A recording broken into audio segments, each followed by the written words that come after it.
Selamat pagi Bapak Ibu Saudara-saudariku yang terkasih dalam nama Tuhan kita Yesus Kristus. Mari kita berdoa. Kasih karunia Tuhan kita Yesus Kristus, kasih dari Allah Bapa dan persekutuan Roh Kudus itulah kiranya menyertai kamu. Amin. Firman Tuhan untuk kita pada hari ini Bapak Ibu Saudara-saudariku, yaitu yang tertulis dalam Amsal 19 ayat 22.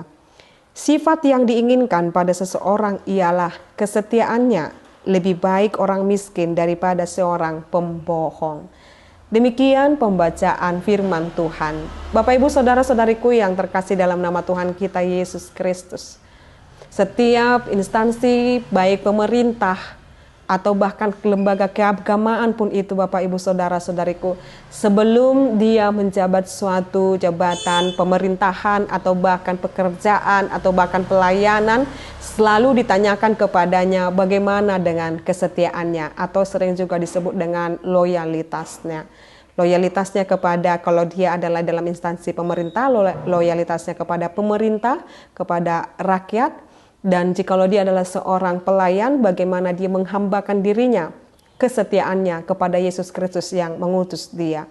Memang Bapak Ibu Saudara-saudariku, semua orang menginginkan orang lain itu setia. Tapi tidak sedikit juga orang yang berlaku tidak setia Bapak Ibu. Semua orang menyukai kesetiaan, tapi belum tentu semua orang bisa melakukan kesetiaan. Bapak Ibu Saudara-saudariku, jikalau kita saat ini secara khusus banyak hal juga tadi itu tentang pekerjaan dan pelayanan, dan kesetiaan juga dapat dilihat bagaimana ini juga diikrarkan antara suami dan istri supaya mereka dapat setia. Bapak Ibu Saudara-saudariku, hal yang sangat memilukan belakangan ini di dalam keluarga Kristen, Bapak Ibu Saudara-saudariku, ada marak yang namanya ketidaksetiaan lagi antara suami dan istri. Ada banyak orang melukai dan menodai dengan pernikahannya itu sendiri. Tidak ada lagi janji komitmen untuk setia itu. Maka renungan harian ini mengingatkan kita, entah kita sedang berumah tangga atau memiliki pekerjaan atau setia kepada studi dan pelajaran kita, apapun saat ini yang menjadi profesi kita dan kehidupan kita, maka mari kita adaptasikan firman ini kepada kehidupan kita sendiri. Tuhan menginginkan kita menjadi pribadi yang setia. Perwujudan kita kepada Tuhan yang setia, bagaimana kita setia kepada pasangan kita, bagaimana kita setia dengan tanggung jawab yang Tuhan berikan kepada kita, entah itu pekerjaan dan pelayanan. Maka saat ini Bapak Ibu Saudara-saudariku, padanan kata orang yang tidak setia itu dekat dengan yang namanya pembohong. Dan kata pembohong ini, larangan pembohong dan pendusta ini juga diaturkan dalam hukum Taurat. Maka sesungguhnya orang yang tidak setia itu adalah sama juga yang melanggar namanya hukum Taurat.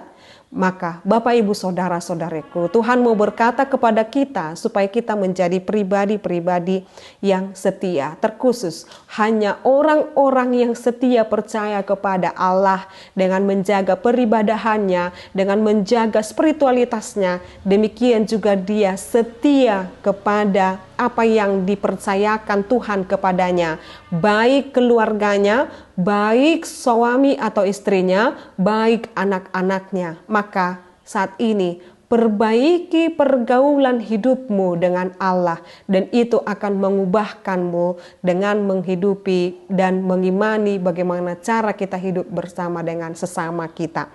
Maka saat ini Bapak Ibu Saudara-saudariku, mari kita jauhkan sifat pembohong, sifat tidak setia itu, terkhusus di dalam memuji dan memuliakan Tuhan. Mari menunjukkan kasih-Mu kepada Tuhan dengan tetap berlaku setia dan berlaku taat hanya kepada Tuhan.